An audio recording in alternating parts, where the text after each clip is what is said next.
Types of equity mutual funds, Part 1.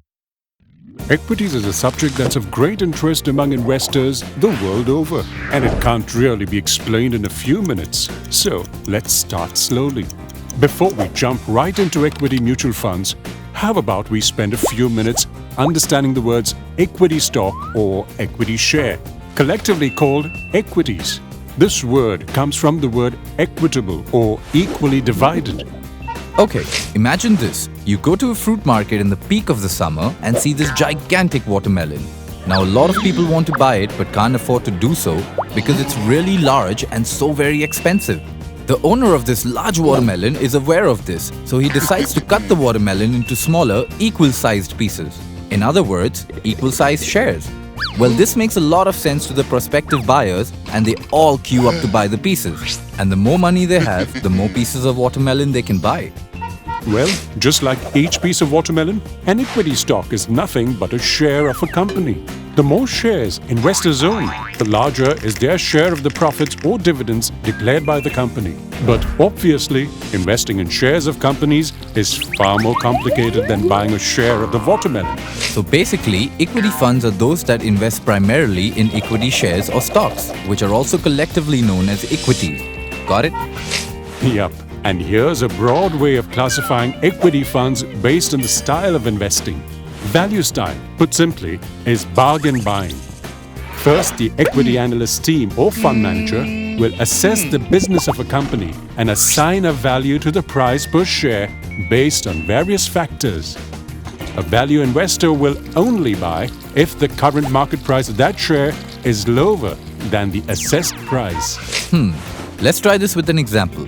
Say it's still summertime and a shop that sells woolen jackets is relocating to another city. They announce a stock clearance sale to get rid of their inventory. Now, a lot of people may not see the value of buying woolen jackets in the summer, but a few people decide to buy the entire stock out at a discount as they know that come winter, these woolen jackets can be sold at a substantial markup. Pretty smart, huh? Well, similarly, there are times in the stock market when investors panic and sell out, making stocks available at low prices. Underpricing of stocks also occurs when the value of the company is not known, and it's mispricing like this that value investors look out for.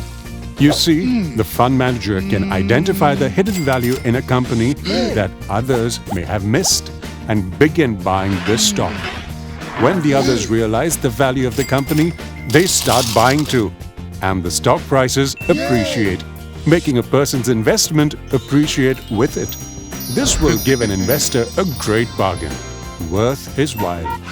But what if you'd rather invest in a collectible, like a Michelangelo painting? Oh yeah, it's going to be expensively priced, but you might be interested in investing in this particular item because you know its value will only appreciate tomorrow and bear better returns for you. Exactly. That's the logic the growth style of investing follows.